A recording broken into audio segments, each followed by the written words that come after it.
नमस्कार, मी भाऊ तोरसेकर. तुम्ही बघत आहात प्रतिपक्ष. मित्रांनो, कधीकधी काही श्रोत्यांचे फोन येतात.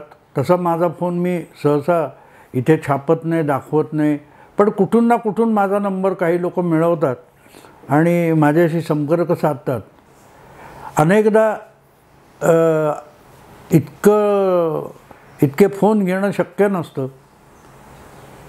पण काही वेळेला असं धक्कादायक फोन येतात की त्याचं म्हणजे ते फोन आल्याचं बरं पण वाटतं. याचं कारण प्रतिपक्ष सुरू केल्यापासून मी एक भूमिका घेतलेली आहे की अधिकाधिक लोकांना राजकारणातली गुंतागुंत समजावी, सोपी व्हावी आणि राजकारणाकडे बघण्याचा जो तुच्छतेचा एक रोख असतो लोकांचा, हे सगळं घाणेरडं आहे, गटर पॉलिटिक्स आहे. तर जोपर्यंत आपण ते गटर साफ करत नाही तोपर्यंत मग त्या राजकारणातून जे चांगले वाईट परिणाम आपल्या वाट्याला येतात ते आपल्याला अपेक्षेसारखे मिळणं शक्य नाही. आणि म्हणून अधिकाधिक लोकांनी राजकीय पक्षात जावं किंवा राजकारण करावं, निवडणूक लढवावं अशी माझी अपेक्षा नसली तरी डोळस पडणे राजकारणाकडे, सार्वजनिक जीवनाकडे बघावं, त्यात जे दोष आहे असे वाटतात ते सुधारण्याचा प्रयत्न करावा आणि ते सुधारण्यासाठी चूक कुठे आहे किंवा गफलत कुठे आहे किंवा चतुराई कुठे आहे, बिलंदरपणा कुठे आहे, हा लोकांनी समजून घेण्याचा प्रयत्न करावा. हा पहिल्यापासून माझा प्रतिपक्षमागचा हेतू राहिलेला आहे. आणि म्हणूनच आज शुक्रवारी मला एक फोन आला, तेव्हा तो मला धक्कादायक होता. कारण आपण ज्यांच्यासाठी बोलतो ते पण विचार करायला लागले याचा हा पुरावा होता. ज्या ग्रस्तांनी फोन केला होता त्यांचं नाव आत्ता माझ्या लक्षात नाही, पण मजेशीर गोष्ट म्हणजे त्यांनी एक राजकारणातली गुंतागुंत माझ्याही डोक्यात आली नव्हती ती मला समजावण्याचा प्रयत्न केला. मध्य प्रदेश आणि राजस्थान, छत्तीसगड, तेलंगणा आणि मिझोराम अशा 5 विधानसभांच्या निवडणुका आणखीन 2 महिन्यात होत आहेत, डिसेंबरमध्ये होत आहेत. त्याचं वेळापत्रक जाहीर झालं आहे, वेगवेगळ्या पक्षांचे उमेदवार समोर यायला लागलेले आहेत. आणि या सगळ्या पार्श्वभूमीवर भाजपने आपली जी रणनीती बनवलेली आहे त्याची प्रत्येकजण आपापल्या परीने त्याचं विश्लेषण करतो आहे. राजस्थान, मध्य प्रदेश अशा राज्यामध्ये लोकसभेत निवडून गेलेले किंवा अगदी केंद्रीय मंत्रिमंडळात मंत्रीसुद्धा असलेले लोक काही मुठभर असतील, डझनभर असतील, पण त्यांना भाजपने विधानसभेच्या निवडणुकीत उतरवलेलं आहे. आणि मग विश्लेषण करणारे जे लोक आहेत, ज्यांना भाजपचं पराभव होताना बघण्याचा खूप आनंद मिळतो किंवा पराभव नाही झाला तरी थोडक्यात सुटले नाहीतर गचकलेच असते, अशा आनंदात जे लोक बोलतात त्यांच्यासाठी लोकसभेचे खासदार किंवा केंद्रीय मंत्री भाजपने विधानसभेच्या निवडणुकीत उतरवणं हे कसं भीतीचं लक्षण आहे. आपण निवडणूक गमावणार आणि म्हणूनच भाजपने ह्या सगळ्या खासदारांना किंवा केंद्रीय मंत्र्यांनासुद्धा निवडणुकीच्या रिंगणात उतरवलं असा निष्कर्ष काढला. तर तो मी पूर्ण चुकीचा आहे असं म्हणणार नाही. याचं कारण ज्यांना भाजपचा पराभव बघायचा आहे ते प्रत्येक गोष्टीत पराभव बघणार आणि त्यामुळे लोकसभेत आहे ते इकडे कशाला, ह्याचा अर्थ जे आमदार आहेत त्यांच्यावर विश्वास उरलेला नाही, त्यांच्यापेक्षा तगडे उमेदवार निवडणुकीच्या रिंगणात उतरवण्याचा हा खेळ आहे वगैरे वगैरे असा युक्तिवाद भाजप हरणार अशी अपेक्षा बाळगणाऱ्यांकडून झाला तर चुकीचं असं मी म्हणणार आहे. त्यांना ते बघायचं आहे, त्यांना ते अपेक्षित आहे, तर ते व्हावं यासाठी ते प्रयत्न करणार आणि आपल्या प्रचारातून विपरीत परिणाम होऊ शकतो असं त्यांना वाटतं तर त्यांनी ते करावं. पण म्हणून भाजपने घाबरून लोकसभेचे लोक मैदानात आणले, निवडणुकीच्या रिंगणात आणले असं म्हणणं योग्य होईल असं मला वाटत नाही. कारण त्यातून मग भाजपची रणनीती समजून घेणं आपल्याला अशक्य होऊ शकतं. आता अगदी नेमकं सांगायचं मित्रांनो, तर वाजपेयी जेव्हा पंतप्रधान होते त्यावेळेला म्हणजे जवळजवळ 20 वर्षापूर्वी भारतीय जनता पक्षाने 2 केंद्रीय मंत्र्यांना राजीनामे द्यायला लावले आणि मला वाटते 2003 किंवा 2002मध्ये असेल, त्यांना राजीनामे द्यायला लावले आणि 6 महिने आधी राजस्थान आणि मध्य प्रदेश या राज्याच्या राजकारणात, प्रादेशिक राजकारणात पाठवलं होतं. त्यापैकी एका राज्यमंत्र्याचं नाव वसुंधरा राजे होतं आणि दुसऱ्या केंद्रीय मंत्र्याचं नाव उमा भारती होतं. या दोघांनाही त्यावेळेला म्हणजे 20 वर्षापूर्वी राज्याचं नेतृत्व करण्यासाठी केंद्रातून खाली पाठवण्यात आलं, राज्यात पाठवण्यात आलं. आणि मित्रांनो, 6-8 महिन्यामध्ये ज्या प्रकारची मोहीम भारतीय जनता पक्षाने विधानसभेसाठी राबवली होती, त्यामध्ये 2 गोष्टी होत्या की मध्य प्रदेश आणि राजस्थान या दोन्ही राज्यामध्ये जे प्रस्थापित राजकीय नेते होते भाजपमधले, ते उपयोगाचे राहिले नव्हते पक्षासाठी आणि स्वतःसाठी सुद्धा, किंवा पक्षाला विजयी करण्यासाठी. तर त्यांना रिप्लेस करण्यासाठी नवं नेतृत्व उभं करणं आवश्यक होतं आणि वसुंधरा राजे आणि उमा भारती यांच्या रूपाने ते उभं करण्यात आलं. प्रामुख्याने भैरवसिंग शेखावत यांच्यासारखा राजस्थानचा माजी मुख्यमंत्री, मला वाटते 2 किंवा 3 वेळेला भैरवसिंग शेखावत राजस्थानचे मुख्यमंत्री झाले होते. पुढे केंद्रात मंत्रीसुद्धा झाले होते, त्यानंतर उपराष्ट्रपतीसुद्धा झाले होते. पण ते निवृत्त व्हायला तयार नव्हते आणि त्यांना पक्षाचं कामकाज पुढे नेऊन पक्षाला निवडणुकीत विजयी करण्यापर्यंत मजल मारता येत नव्हती. त्यामुळे तिथे नेतृत्वाचा खांदेपालट आवश्यक होता आणि वसुंधरा राजे हा नवा चेहरा त्यासाठी उपयोगी पडला. दुसरी गोष्ट होती मध्य प्रदेशातली. मध्य प्रदेशामध्ये अगदी 1977 पासून वीरेंद्र कुमार सकलेच्या मला वाटते किंवा असे जे नेते झाले होते ते थकले होते, पण बाजूला व्हायला तयार नव्हते. मला वाटते पहावा नावाचे एक नेता होते.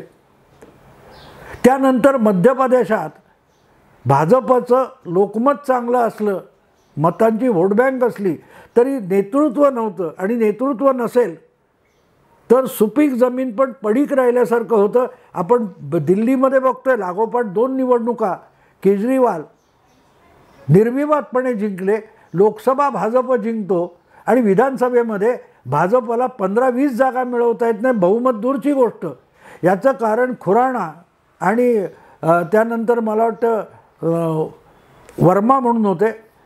तर त्यानंतर दिल्लीमध्ये प्रादेशिक नेतृत्व सांभाळू शकेल असा नेता उभा राहू शकला नाही आणि काँग्रेसकडून शीला दीक्षित मागे पडल्या.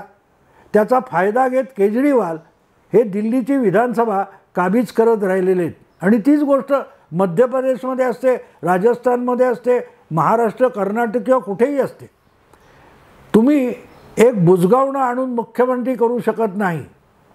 त्यासाठी तुम्हाला पर्यायी नेतृत्व बनवावं लागतं आणि तुमचं कितीही खंबीर नेतृत्व असलं तरी त्याला डळमळीत ठेवून चालत नाही, त्याला ताकद द्यावी लागते. आणि ही ताकद जेव्हा वसुंधरा राजे यांना मिळाली, उमा भारती यांना मिळाली, त्यातून या दोनही राज्यामध्ये भाजप बाउन्सबॅक झाला, पुनरुज्जीवित झाला, चांगल्या ताकदीने उभा राहिला.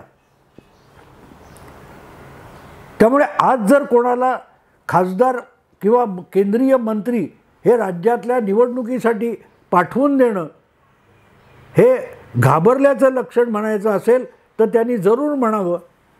कारण उमा भारती ह्या केंद्रात तशा मला वाटते राज्यमंत्री होत्या, दुय्यम मंत्री होत्या, पण त्यांचा आक्रमक स्वभाव आणि प्रचाराची शैली याचा भाजपला मध्य प्रदेशात इतका जबरदस्त फायदा झाला की 10 वर्ष मुख्यमंत्री असलेले दिग्विजय सिंग नुसतं मुख्यमंत्री पद गमावून बसले नाहीत, तर मध्य प्रदेशातून जवळपास काँग्रेस पक्ष उखडलाच गेला. त्यामुळे केंद्रातून लोकसभेच्या सदस्याला विधानसभेच्या निवडणुकीसाठी पाठवणं हे भीतीचं लक्षण असतं असं बिलकुल मानायचं कारण नाही. त्यामध्ये सुद्धा एक रणनीती असू शकते. आणि मी जो सुरुवातीला बोलताना एका श्रोत्याचा फोन आला म्हणून सांगितलं, त्यांनी हा मुद्दा माझ्या लक्षात आणून दिला की केंद्रीय मंत्री किंवा लोकसभेचे सदस्य यांना विधानसभेच्या निवडणुकीला पाठवणं हे दुहेरी हत्यार असू शकतं, दुधारी तलवार असू शकते. ती कशी? तर एक गोष्ट अशी आहे की लोकसभेत 2दा किंवा 3दा निवडून आलेला एखादा खासदार असतो, पण तो लोकसभेच्या कामकाजात आणि राज्यात पक्षाच्या कामकाजात जर दुबळा असेल, निष्क्रिय असेल, तर त्याच्या जागी दुसऱ्याला संधी देणं आवश्यक असतं. पण त्याला प्रत्यक्ष लोकसभा निवडणुकीत तिकीट नाकारलं तर तो नाराज होऊन बंडखोरी करू शकतो. तर ती बंडखोरी टाळायची असेल तर त्याला आधी विधानसभेला उभा करायचा, म्हणजे आपोआपच त्याचा लोकसभेच्या मतदारसंघावरचा हक्क त्याने सोडल्यासारखं होतं, कारण तो विधानसभेला निवडणूक लढवतो. आता विधानसभेला उभा राहून तो निवडून आला तरी तो विधानसभेपुरता मर्यादित होतो आणि लोकसभेची जागा मोकळी होते, जी एका नव्या तरुण दमाच्या नेत्याला देता येईल. त्यामुळे लोकसभेच्या पुढच्या निवडणुकीमध्ये ज्यांना उमेदवारी देता येणार नाही किंवा द्यायची नाही आहे, त्यांना परस्पर तिकीट लोकसभेचं नाकारण्याची शक्कल म्हणून या प्रकारे विधानसभेला उभं केलेलं असू शकतं. आणि एका बाजूला झाला तर फायदा आहे, तो आमदार म्हणून निवडून आला तर पक्षाचं नुकसान नाही आहे, पण त्याच्या जागी एक चांगला तरुण आणि पुढची 3-4 निवडणुका जिंकू शकेल असा तरुण लोकसभेत आणता येतो. हा स्ट्रॅटेजीचा एक भाग आहे. पण दुसरीकडे असाही फायदा असतो की केंद्रात मंत्री म्हणून काम करणारा जो खासदार असतो किंवा मंत्री असतो केंद्रातला, तो आपला विधानसभा मतदारसंघ जो असतो त्यामध्ये, आता महाराष्ट्रात एका लोकसभेमध्ये 6 विधानसभा असतात. मला वाटतं मध्य प्रदेशमध्ये एका विधानसभेला जवळजवळ 8 काहीतरी आमदारकीच्या जागा असतात. काय म्हणतात त्याला, विधानसभेच्या 8 जागा येतात. त्यामुळे एक खासदार निवडणुकीला आणला तर तो स्वतःबरोबर आपल्या मूळच्या लोकसभा मतदारसंघातल्या 4 किंवा 5 विधानसभेच्या जागांना प्रभावित करू शकतो. त्यामुळे समजा 8 लोक खासदार विधानसभेच्या रिंगणात उतरवले तर आपोआपच तो 8×32 किंवा 8×45 मतदारसंघ प्रभावित करू शकतो. त्यामुळे एका बाजूने फक्त तिकीट नाकारायचा हा विषय नसतो, तर दुसऱ्या बाजूला लोकसभेचा खासदार आपल्या मोठ्या मतदारसंघात काम करत असल्यामुळे प्रत्येक विधानसभा मतदारसंघामध्ये त्याचा स्वतःचा एक प्रभाव असतो. तो एका विधानसभा निवडणुकीला उभा राहिला, एका मतदारसंघात उभा राहिला तरी उरलेल्या 7 विधानसभा मतदारसंघामध्ये त्याला मानणारा एक वर्ग तयार झालेला असतो आणि तो मग पक्षाचा तिथला जो स्थानिक विधानसभा उमेदवार असेल त्याच्यासाठी हा खासदार लाभदायक ठरू शकतो. कारण एकदा लोकसभेतून विधानसभेत आलं तर पुढच्या खेपेला आपल्याला विधानसभेतून मंत्रीपद मिळावं ही त्या लोकसभेच्या खासदाराची अपेक्षा असू शकते सिनियरिटीमुळे. त्यामुळे वरकरणी स्ट्रॅटेजी, रणनीती कशी असते, मला ह्या श्रोत्याचा ज्याने फोन केला त्याचं अभिनंदन करायचं आहे की मी ज्या हेतूने प्रतिपक्ष सुरू केला त्याला आलेलं हे फळ आहे की मलासुद्धा सुचलं नाही.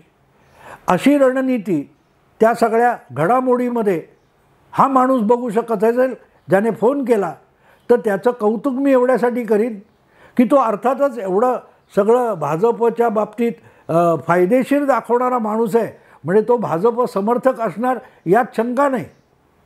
पण पक्षाचा कार्यकर्ता जेवढा किंवा पक्षाचा समर्थक जितका उत्साही असतो, उमेद बाळगणारा असतो, तेवढं त्या पक्षाला अधिकाधिक भवितव्य असतं.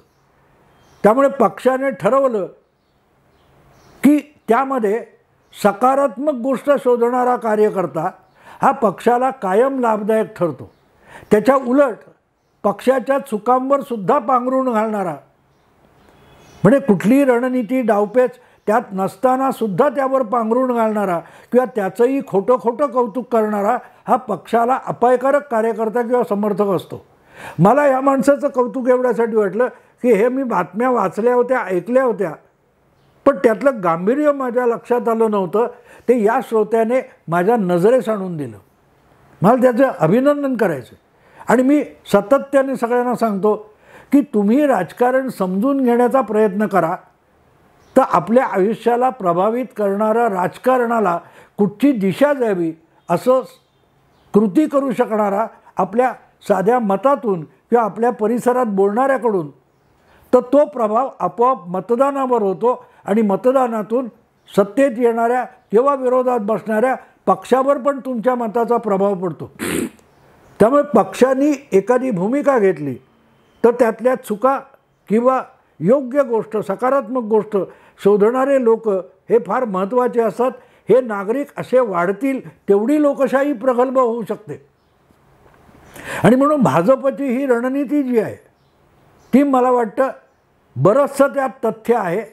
उगाचच नेत्यांना नाराज करायचं, नंतर तिकीट नाकारायचं, त्यापेक्षा आत्ताच त्याला विधानसभेत आणायचा. आणि मला वाटतं हाच प्रकार काहीसा बंगालमध्ये झालेला तुम्हाला आठवत असेल. अनेक राज्यसभेचे भाजपचे जे सदस्य होते, मला वाटते सोपन दासगुप्ता होतं, त्याच्यानंतर मुकुल रॉय होते, नंतर बाबुल सुप्रियो म्हणून होते, हे केंद्रात मंत्री पण होते, राज्यसभा सदस्य होते. त्यांना गेल्या 2021च्या बंगालच्या विधानसभा निवडणुकीत भाजपने उतरवलेलं होतं. त्यापैकी मुकुल रॉय मला वाटते निवडून आले, पण दासगुप्ता किंवा तुमचे बाबुल सुप्रियो पराभूत झाले होते. सांगायचा हेतू असा की बाबुल सुप्रियो नंतर तर मुकुल रॉय, बाबुल सुप्रियो हे तर TMCमध्ये निघून गेले. म्हणजे ते पुढच्या काळात काय करणार याची चाहूल लागली होती, म्हणून त्यांना केंद्रीय राजकारणातून बाहेर काढून विधानसभेत आणले, निवडणुकीत आणले आणि हळूहळू त्यांना पूर्ण बाजूला करून टाकले. त्यामुळे भाजपचं संघटनात्मक पातळीवर फार काही नुकसान झालं असं आपल्याला दिसत नाही. राजकारण हे अशा गुंतागुंतीतून समजून घ्यायचं असतं. आणि जर तुम्हाला ते समजलं तर तुम्ही योग्य प्रकारे मतदान करू शकत असता.